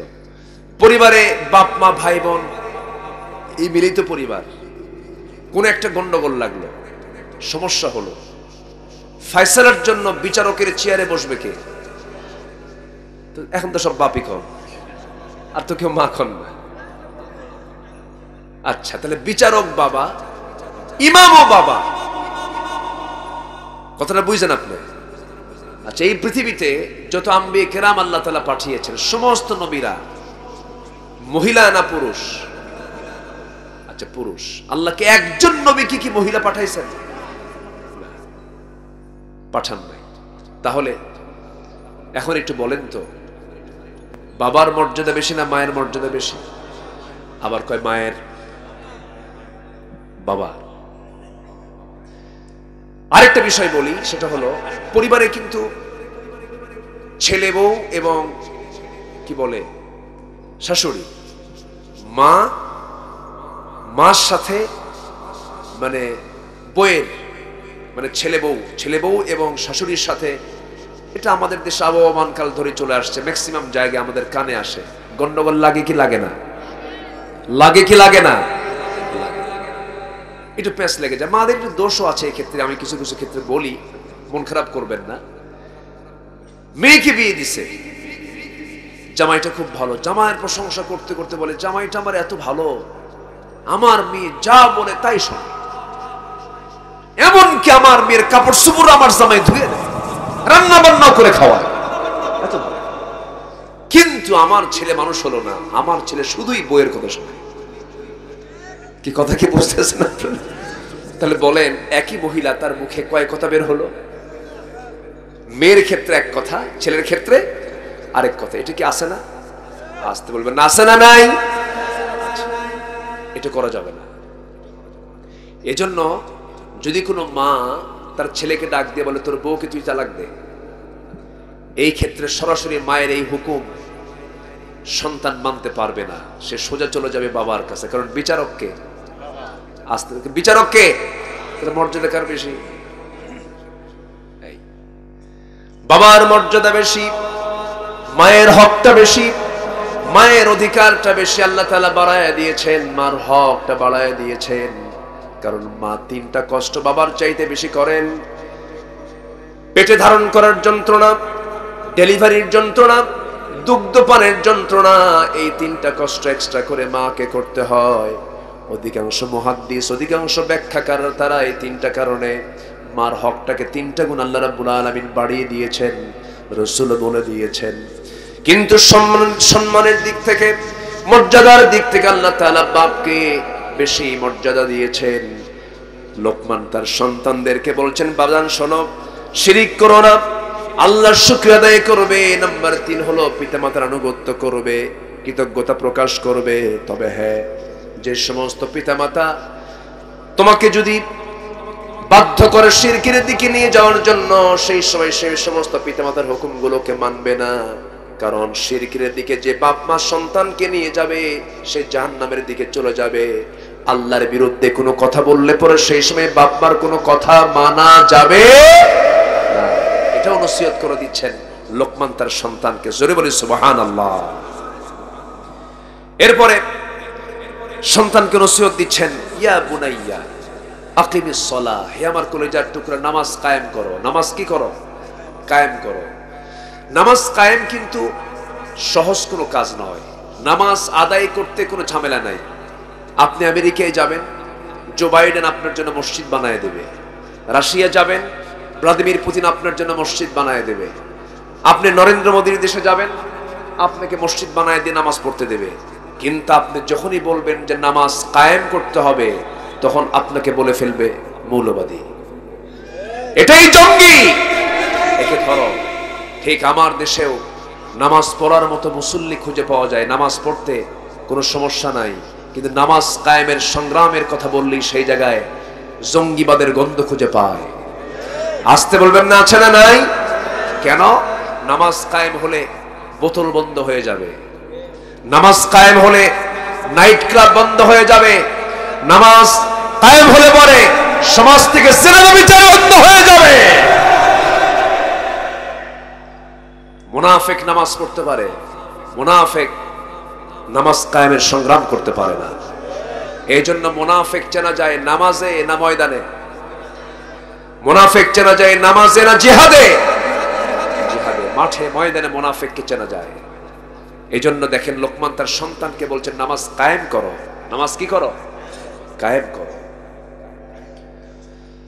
নামাজ কায়েমের সংগ্রামের জন্য আল্লাহ রাব্বুল আলামিন এই কোরআনে কারীমের ভিতরে এক জায়গায় না, দুই জায়গায় না, তিন জায়গায় না, ৮০ বারেরও বেশি বার নামাজ কায়েমের কথা বলেছেন। কারণ যে সমাজে নামাজটা কায়েম হয়ে যাবে সেই সমাজে কোনো প্রকার দুর্নীতি থাকবে না। দুর্নীতি মুক্ত সমাজ গড়ার জন্য সমাজে নামাজ কায়েমের কথা কে বলে দিয়েছেন? আসতে বলবেন না, কে বলে দিয়েছেন? নামাজ কায়েমের সংগ্রাম করতে গেলে ব্যক্তিগত জীবনে আগে নামাজ পড়ার দরকার আছে না নাই? 5 ওয়াক্ত নামাজ পড়বো কারা কারা একটু হাত তুলে দেখান তো দেখি। জোরে বলি ইয়া আল্লাহ, আরো জোরে ইয়া আল্লাহ। আমাদেরকে 5 ওয়াক্ত সালাত আদায় করার তৌফিক তুমি আল্লাহ দিয়ে দাও। জোরে বলি আল্লাহুম্মা আমিন, আরো জোরে আল্লাহুম্মা আমিন। কষ্ট পেলেন? প্রথমে যে আহ্বানটা করেছি পরামর্শ, রমজান মাসের মধ্যে আমরা কি শিখে ফেলবো? আর হাত তুলে আজকে প্রমাণ দিলাম যে জীবনে আর নামাজ ছেড়ে দেব, নামাজ কায়েমের সংগ্রাম করব। জোরে বলি ইনশাআল্লাহ। লোকমানের নসিহত কয়টা বলেন? কয়টা বলেন? ওমরে ফারুকের দোষ ধরা হলো কয়টা? ওটার কি ফয়সালা হয়েছে? শুনবেন না? সব তো পেঁয়াজ লেগে আছে, কিন্তু রাতও বেশি হয়ে গেছে। হ্যাঁ না হয় দেখা যাক। জোরে বলি ইনশাআল্লাহ। আমি তো পারছি না, আমি তো আজকে সোহেল ভাইকে বললাম ভাই কি করি, কি আপনি আসেন, দেখা যাক কি হয়, যা হয় হবে ইনশাআল্লাহ। উনি বললেন আমি চলে আসছি। খুশি হয়েছেন তো আপনারা নাকি? খুশি হয়েছেন তো? বলি আলহামদুলিল্লাহ। আল্লাহ আমাদের এই খুশিটা তুমি জান্নাত পর্যন্ত গড়াইয়া দাও। আর কি চাবো আমরা? আমাদের কিচ্ছু চাওয়া নাই, আমাদের চাওয়া একটা, আল্লাহ যা করি জান্নাতটা দিও। ঠিক আছে না? কিন্তু শিরকির কাজে যাওয়া যাবে, হারাম কোনো কাজে যাওয়া যাবে না। নামাজ কায়েমের সংগ্রাম করার দরকার আছে না নাই?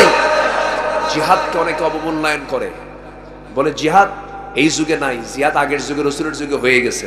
এটা মুনাফিকদের মুখের বলি এগুলো। ঠিক আছে না? এগুলো কথা বলার মতো লোক আছে না নাই? হ্যাঁ, দুর্বল ঈমান।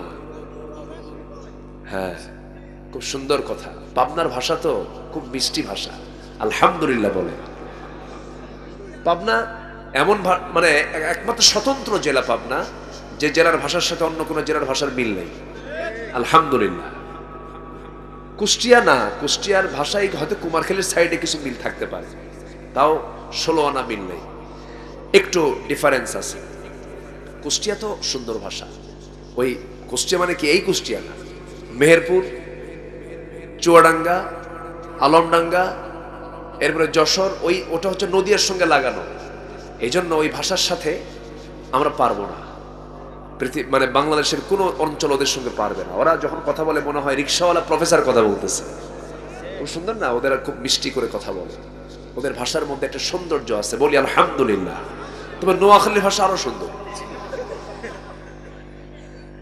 তাই না? সব ভাষাই সুন্দর, কোনো ভাষাই তো অসুন্দর না। আজকে আমার এক আত্মীয় ওমরায় যাচ্ছেন, বাড়ি হলো চিটাগাং। আমার সঙ্গে 2 মিনিট কথা বললেন, শুধু আমি এতটুকুন বুঝলাম যে আমার জন্য দোয়া করবেন, তাছাড়া কিচ্ছু বুঝি নাই। আমি শুধু হু হু করলাম, শুধু এতটুকু বুঝলাম যে আমার জন্য দোয়া করবেন, তাছাড়া আমি কিচ্ছু বুঝি না। বাংলা কইল না, ইংরেজি কইল না, উর্দু কইল, আল্লাহ জানে। এক বন্ধু আমাকে একদিন ফোন দিয়ে বলতেছে, বর্দা আই মুখতার হাত দে অনেক কমাশুনি। বুঝতেছেন কিছু? কঠিন। বড়দা মানে বড় ভাই, আই মানে আমি। দেখেন ইংরেজি ঢুকছে আবার এর মধ্যে। আই মুখতার মানে ওর নাম মুখতার, খদ্দে মানে বলছি, অনেক কমাশুনি মানে তুমি ভালো আছো নাকি। এত জটিল, আমি রূপক ভাবে বোঝানোর জন্য বলছি। আমার মনে হয় মালাকুল মউত বুঝবেন, এত জটিল। কিন্তু ওদের কাছে ওদের ভাষা মায়ের ভাষা সহজ ভাষা, বলি আলহামদুলিল্লাহ, জোরে বলি আলহামদুলিল্লাহ। সব ভাষাই সুন্দর, তবে ভাষার ভিতরে বাংলার দিক থেকে কুষ্টিয়া, যশোর এটা অত্যন্ত বরকতি, সুন্দর মায়ের ভাষা, মার পেট থেকে তারা সুন্দর ভাষা নিয়ে আসে। আলহামদুলিল্লাহ, আপনাদের কিছু ছোঁয়া লেগেছে, তা কিছু ছোঁয়া লেগেছে। তো যাই হোক, কথায় কথা বাড়ে, আমি আস্তে আস্তে শেষের দিকে চলে যাব। নাম্বার 7 হলো, সন্তানদেরকে বলছেন, হে আমার কলিজার টুকরা, সৎ কাজের আদেশ দিবা। সৎ কাজের কি দিবা? আদেশ দিবা। তাহলে আমাদের সন্তানকে এগুলো শেখানোর দরকার আছে না নাই? জমির আইল ঠিক পাবে শিখুয়া, এরকম বলবো? সৎ কাজের আদেশ দিবা। ইয়া বুনাইয়া আকিমিস সালাত ওয়া'মুর বিল মারুফ ওয়ানহা আনিল মুনকার। অসৎ কাজের বাধা দিবা। অসবির আলা মা আসাবাকা, বিপদ যখন চলে আসবে তোমার জীবনে ধৈর্যের পরিচয় দিয়ে দিবা। বউ স্বামী বিশাল বড় পবিত্র সম্পর্ক, এই সম্পর্ক নষ্ট করার জন্য শয়তান আছে না নাই? আসতে বলবেন না, সন্তান শয়তান আছে না নাই? আচ্ছা, খুব ভালো সম্পর্ক, স্বামী স্ত্রীর মধ্যে খুব মিল, হঠাৎ করে গন্ডগোল লাগছে, মারছে তালাক, বিপদে ধৈর্য। দেখেন আল্লাহ তাআলা নসিহত গুলো কত সুন্দর। লোকমান তার সন্তানকে নসিহত করছেন। বিপদ কি বলে, বিপদে মুসিবতে কোনো রাগ উঠলে পরে কিছু হলেই কিছু কিছু পুরুষের একটা স্বভাব আছে, তালাক শব্দ বলে ফেলে, আছে না নাই? তালাক শব্দ বলে ফেলাটা কি বাহাদুরির কাজ, বীরের কাজ? আছে কিন্তু এই জিনিসটা, এই নোংরামিটা কিন্তু আছে। প্রায় ফোনে আসে, হুজুর কাম সারছে কি, একদম মার্ডার কেস, কি করছো? হুজুর তালাক তো দিছি, শাশুড়ি শুদ্ধ তালাক দিছি। কি শাশুড়ি শুদ্ধ তালাক দেওয়া যায় কেন? কি হয়েছে? হুজুর ওর প্রতি রাগ আরো বেশি ছিল। আচ্ছা ঠিক আছে, তালাক দিছেন ভালো কথা, তো এখন ফোন দিছেন হুজুর, বউটা খুব আদরের বউ হুজুর, খুব মোহাব্বত করি, আমি ওরা ছাড়া বাসুন না। তালাক দিলেন কেন? হুজুর রাগের মাথায় দিছি। আচ্ছা, কেউ কি মোহাব্বত করে বউকে তালাক দেয়? হয়তো বউকে ডাক দিয়ে বলে, শোনা রাগ করেও না, আমি তোমার তালাক দিলাম। এরকম করে কেউ তালাক দেয়? এই নোংরামি গুলো আছে না নাই? দেখেন কি সুন্দর করে সন্তানদেরকে নসিহত দিচ্ছে লোকমান। বাবা, যত ক্রাইসিস আসুক না কেন, ধৈর্য ধরবা, রাগ করবা না, রেগে যাবে হেরে যাবে। সেই পৃথিবীর সবচেয়ে বীর বাহাদুর যে ব্যক্তি বিপদে ধৈর্য ধরতে পারে। জোরে বলি সুবহানাল্লাহ। আমরা ধৈর্যশীল হব, জোরে বলি ইনশাআল্লাহ। নাম্বার 10 হলো, ওয়ালা তুসাইর খাদ্দাকা লিন-নাসি ওয়ালা তামশি ফিল আরদি মারহা। নাম্বার 10 হলো, কাউকে অহংকার করে এড়িয়ে যাবে না। তুমি রাস্তা দিয়ে চলছো, একজন লোককে তুমি আন্ডার এস্টিমেট করবে না, মূল্য দেবে, তাকে সম্মান দেবে, অহংকারের জন্য কোনো চিহ্ন তোমার মধ্যে না থাকে। নাম্বার 11 হলো, অহংকার করবে না। অহংকারটা একমাত্র করার যোগ্যতা কার? আসতে বলবেন না, কার? অহংকার তো আল্লাহই করতে পারেন। নাম্বার 12 হলো, চাল চলনে ভারসাম্য হবে। যখন তুমি চলতে যাবে দেখবেন কিছু কিছু যুবকের বিশাল বডি, একটু ব্যায়াম কইরা বডি একটু ভালো বানাইছে, আল্লাহ সুন্দর একটা কালার দিছে, সুন্দর একটা চেহারা দান করেছে, রাস্তায় যখন হাঁটে বুঝায় আমি একখান মাল। আছে না এরকম? আছে না? খুব অহংকার করে চলে, চাল চলনে কোনো ভারসাম্য নাই, রাস্তায় যখন হাঁটে মনে হয় যে পৃথিবীতে নাই, সে এখন আসমানে উঠে গেছে। আল্লাহ বলছেন না, অক্সিদ ফি মাশিক। কি করবে?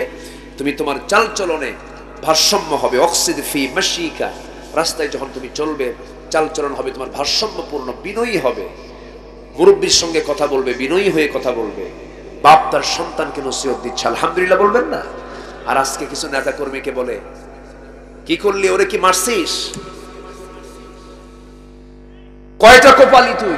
আছে না নাই? এরকম আছে না নাই? আছে।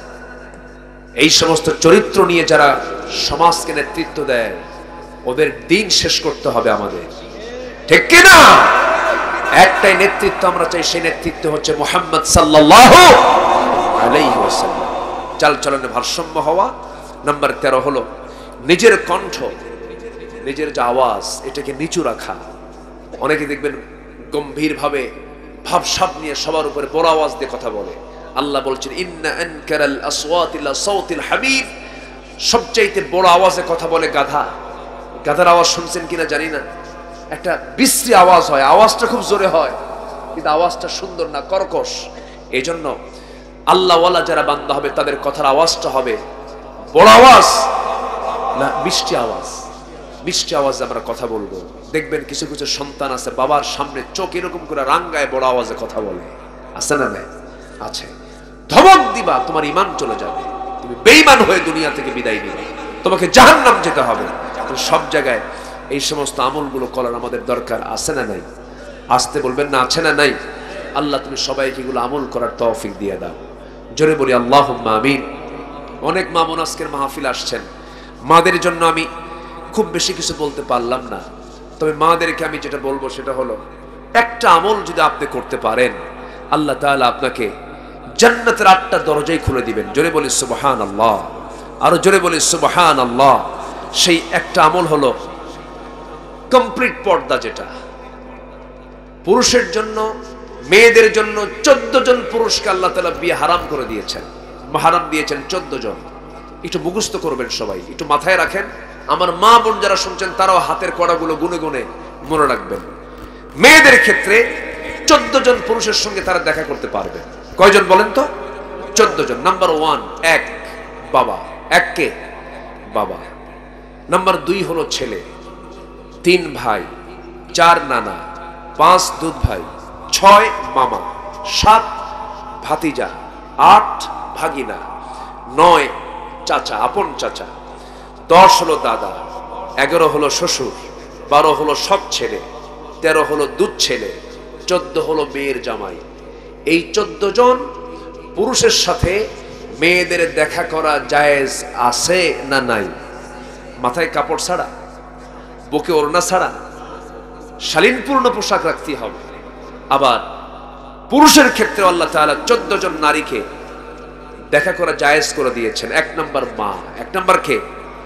মেয়ে, 2, 3 বোন, 4 হলো নানি, 5 হলো দুধ মা, 6 হলো খালা, 7 হলো ভাতিজি, 8 হলো ভাগ্নি, 9 হলো ফুফু, 10 হলো সৎমা, 11 হলো দাদি, 12 হলো শাশুড়ি, 13 হলো দুধ মেয়ে, 14 হলো ছেলের স্ত্রী, ছেলের বউ। এই 14 জন ছাড়া বাকি দুনিয়ার সকল নারীর সাথে পর্দা করার দরকার আছে না নাই? এই 14 জন মাহরাম আল্লাহ তাআলা দিয়েছেন।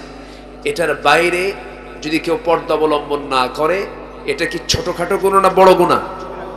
একদম মারাত্মক কবিরা গুনাহ। আমার মা, আমল করার জন্য বেশি কিছু লাগে না। যদি আপনি এই একটা হুকুমটা যদি আপনি মেনে এই দুনিয়াতে যদি একটু সুন্দর করে আমল করে যান, আপনার জন্য আল্লাহর 8টা জান্নাত অপেক্ষা করবে। আল্লাহ কবুল করুন। আমি আশাবাদ কামনা করছি আজকে আমার এই ভাঙ্গা কণ্ঠে, আজকে আমি অনেকটা ভালো, হয়তো কালকে আরেকটু ভালো হয়ে যাব ইনশাআল্লাহ। আর জোরে বলি ইনশাআল্লাহ। এবং আমার অ্যান্টিবায়োটিকও চলছে, আমি ওষুধ খাই না সহজে, আমি খুব ওষুধ চোর, বুঝলেন? ওষুধ আমারে দিত ছোটবেলা থেকে, আব্বা দিত, আমি নিজ দিয়ে ফেলে দিতাম, ওষুধ খেতাম না। এখন ওষুধ না, ও বিসা বলি নাই এখনো, না শুনবেন? আগ্রহ আছে? জোরে বলি ইনশাআল্লাহ। আচ্ছা, আমি এটা বলবো, মুরব্বী যখন বলে ফেলছেন আমি বলে ফেললাম। আমি তো মূল লক্ষ্য তো আমার ওটা না, আমি যে মূল বিষয়টা বলেই ফেলে দিয়েছি। আচ্ছা, আপনি যেহেতু শুনতে চাচ্ছেন বলে ফেলবো। জোরে বলি ইনশাআল্লাহ। এলাকার মাদেরকে তুমি আল্লাহ আসিয়ার সঙ্গে কবুল করো, খাদিজার সঙ্গে কবুল করো, আয়েশার সঙ্গে কবুল করো। জোরে বলি আমিন। আমি একটা বিষয় আমি বলতে চাচ্ছিলাম, ভুলে গেছি, সেটা হলো জিহাদের গুরুত্ব আছে না নাই বলেন তো? আছে। এই কথাকে অনেক অবহেলার চোখে দেখতে চান, ভাবেন যে সস্তা সস্তা আমল করব জান্নাতে চলে যাব। না, নামাজি যদি সব হয়ে যেত, মুনাফিকরা জান্নাত পেয়ে যেত। মুনাফিকরা তো নামাজ পড়েছে। তাবুকের একটা অভিযানের কথা মনে হলো আমার, শ্রেষ্ঠ বড় অভিযান ছিল তাবুক অভিযান। 30,000 সাহাবী নিয়ে রাসূল জিহাদে অংশগ্রহণ করেছেন। কত হাজার? 30,000। যুদ্ধে গেলেন, রোমান সৈন্যরা যুদ্ধ করলো না, রাসূল নিজে অংশগ্রহণ করেছেন। বিনা যুদ্ধে রাসূল ফিরে আসলেন, মদিনার মসজিদে বসা। একজন সাহাবী ভয়ে ভয়ে রাসূলের সামনে গিয়ে আস্তে করে বসলেন, বসে বলছেন, হুজুর একটা কথা বলি কি, আমাকে মাফ করে দেন। রাসূল বলেন, কিছুই বলতেছ না, আমি তোমাকে কি মাফ করব? হুজুর আমি তো যুদ্ধে যাই নাই, জিহাদে অংশগ্রহণ করি নাই। তুমি কাব বিন মালিক যুদ্ধে যাও নাই? না। কেন? আমার কোনো কারণ ছিল না, গড়িমসি করেছি, যাবো যাওয়া হয়নি। তাই? আর কে যাও নাই বলো? হেলাল বিন উমাইয়া যায় নাই। আর কে যাও নাই বলো? মুরারা বিন রাবিয়া যায় নাই। আর কে যাও নাই? হুজুর আমার আর জানা নেই। মোট কয়জন হলো? 3 জন। 30,000 সাহাবীর ভিতরে যদি 3 জন যেতে না পারে, বড় কি কোনো ক্ষতি? বলেন, বড় কি কোনো সংখ্যা? রাসূল বললেন, ঠিক আছে কাব বিন মালিক তুমি এখন চলে যেতে পারো। মসজিদ থেকে বের হওয়া মাত্রই নবীজি জরুরি ঘোষণা করলেন, মদিনার কোন মুসলমান কাব বিন মালিক, হেলাল বিন উমাইয়া, মুরারা বিন রাবিয়া, এই 3 জনের সঙ্গে কোন প্রকার কথা বার্তা, সালাম কালাম, লেন দেন, আচার ব্যবহার কিচ্ছু করতে পারবে না। তাদের কি নামাজ ছিল না?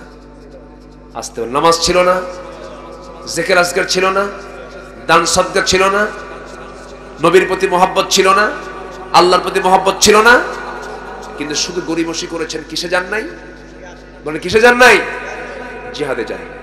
একটু কান লাগাবেন, কথাটা একটু শুনবেন।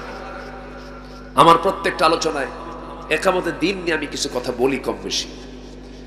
আমার নবীজি এই কথা বলা মাত্রই গোটা মদিনার টপ নিউজ এটা হয়ে গেল যে 3 জনকে বয়কট করা হয়েছে। কাব বিন মালিকের কানে যখন গেল, ভাবলেন যাই, বাড়িতেই যাই। বাড়ির দিকে রওনা করলেন। দরজার কাছে গিয়ে দাঁড়ালেন। বুক ভরা আশা নিয়া মনের কথাগুলো বলবেন বউয়ের সাথে, স্ত্রীর সাথে। এইদিকে রাসূল তো এই ফরমান জারি করে দিয়েছেন, বয়কটের ঘোষণা দিয়ে দিয়েছেন। কাব বিন মালিক দরজার কাছে গিয়ে নক করছেন। দরজা সামনে দাঁড়ায়া দরজার আড়াল থেকে স্ত্রী বলছে, স্বামী দরজা খুলতে বলছেন। আমি তো দরজা খুলতে বাধ্য, তবে একটা কথা বলি, আমি আপনাকে এই দিক দিয়ে দরজা খুলে দেব, পিছনের দরজা দিয়ে আমি নিজেই স্ত্রী আপনার বাড়ি থেকে বের হয়ে যাব। কারণ যে ব্যক্তিকে রাসূল বয়কট করেছে সেই ব্যক্তিকে আমিও বয়কট করতে বাধ্য হলাম। আল্লাহু আকবার বলেন। ইসলাম এত সস্তা না। কাব বিন মালিক ঘরের মধ্যে ঢুকতে পারলেন না। সামনে ফুটন্ত গোলাপের মতো চেহারা, 11 বছর 13 বছরের ছোট্ট 2টা বাচ্চা, তার নিজের সন্তান। ডাকতেছে, আমার কলিজার টুকরা সন্তান এইদিকে আসো। সন্তান 2টা বলছে, না না যাওয়া যাবে না, রাসূল নাকি তোমাকে বয়কট করেছে, আমরাও তোমাকে বয়কট করলাম। আল্লাহু আকবার বলবেন না? এত সস্তা। হেলাল বিন উমাইয়ার কানে সংবাদ চলে গেছে, তার বয়স 70 বছর, নবীর চাইতে বয়সও বড়। শোনা মাত্রই ঘর থেকে রশি বের করলেন। মদিনার মসজিদের সামনে গিয়ে একটা খুঁটির সাথে রশি বেঁধে দিয়ে নিজের 2টা হাত নিচে বেঁধে বলছে, হেলাল তোর চেয়ে বড় আসামি এই জমিন আর নাই।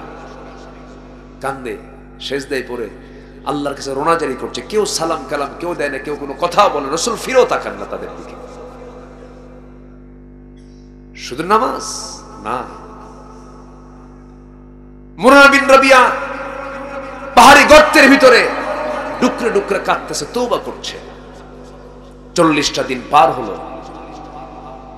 এই 3 জনের পক্ষে আল্লাহর পক্ষ থেকে আয়াত নাযিল হলো, ওয়ালা সালাসাতিল্লাযীনা খুল্লিফু, ওই 3 জন যারা জিহাদে অংশগ্রহণ করে নাই, হে রাসূল আমি তাদের তওবা কবুল করে নিয়েছি। যেরকম সুবহানাল্লাহ। আমার নবীজি আনন্দে আত্মহারা হয়ে গেলেন। রাসূল বলছেন, ওমর আমার কাব বিন মালিককে ডেকে আনো। আল্লাহ ওর জন্য আয়াত নাযিল করছে, আল্লাহ ওকে মাফ করে দিয়েছে। আমি মাফ করিনি, কিন্তু আল্লাহ মাফ করে দিয়েছে। জোরে বলি সুবহানাল্লাহ। তাহলে এই প্রেক্ষাপট থেকে আমাদের ইতিহাসে শিক্ষা নেওয়ার দরকার আছে না নাই? আছে। কোনো ক্রমেই একামতের দিন থেকে আমরা নিজেকে দূরে রাখবো না। আল্লাহ কবুল করুন। জোরে বলি আল্লাহুম্মা আমিন। বাবাজি একটা জেদ ধরে আছে, তাই না? ওমর ফারুকের বিচার তো হয়ে গেল, হয় নাই? আচ্ছা, ওমর ফারুক বললেন, ঠিক আছে তুমি যেহেতু বিচার চাচ্ছ, আমি তোমাকে তোমার বিচার তুমি করবা, ঠিক আছে ভালো কথা। তবে একটা কথা বলি, কি তুমি যে গুনগুন করে গান গাইছো এর কারণটা কি? তখন সে বলল, আমার স্বামীকে কাছে পাওয়ার জন্য আমি গুনগুন করে গান গাইছি। আচ্ছা, তোমার সেই স্বামীটাকে যদি আগামীকালকে সকালবেলা সূর্যোদয়ের আগেই যদি তোমার বাড়িতে পৌঁছায় দেয়, তুমি কি মামলা দিবা? আপনি বেকসুর খালাস। কি কথা কি বুঝতেছেন আপনি? শাসক তো উনি তো বোঝে যে কোন জায়গায় এই এই এই রুগীর কোন রোগটা আছে, একদম জায়গা মতো বলে দিচ্ছে, ওখানেই মামলা খালাস। বুঝেন নাই? চলে আসলেন, চিফ ইন কমান্ডারকে ডাক দিয়ে বললেন, সেনাবাহিনীর প্রধান শোনো, আমি তো আজকে একটু জরিপে গেছিলাম, কিছু ভুল টুল আমার শাসন পদ্ধতির মধ্যে কিছু ভুল খুঁজে পাচ্ছি। প্রত্যেক সৈনিককে 3 মাস অন্তর অন্তর ছুটি দিতে হবে। আলহামদুলিল্লাহ বলেন। আগে বউকে গিয়ে প্রশ্ন করেন, আমার স্ত্রী, একজন স্ত্রী তার স্বামীকে ছাড়া বড়জন কতদিন পর্যন্ত ধৈর্য ধারণ করতে পারে? স্ত্রী বলতেছে, আপনি কি এটা বোঝেন না? আপনি কি শরীয়ত বোঝেন না? আপনি কি সবকিছু বোঝেন না? দুজন মজা করে কথা বলছেন। তো বিষয়টা হলো সর্বোচ্চ 3 মাস। সর্বোচ্চ কি 3 মাস। একটা মেয়াদ তিনি করে দিয়ে সৈনিকদের মাঝে তিনি একটা নিয়ম করে দিলেন এবং জনগণের সঙ্গে মিশে মিশে কোথায় কোন ভুলগুলো তারা খুঁজে খুঁজে বের করে নিজের সংশোধন হতেন। বলি আলহামদুলিল্লাহ। শাসন পদ্ধতি নিয়ে কথা বলতে বলতে এই লাইনে চলে গেছিলাম, কিন্তু চাচা আরেক লাইন ধরে আছে, বললাম শর্ট করে বলে দিলাম। আলহামদুলিল্লাহ বলেন। আসেন, আমরা যতটুকু হয়েছে আমরা এখন দোয়ার দিকে যাব। আমরা চাইবো কার কাছে? আল্লাহর কাছে।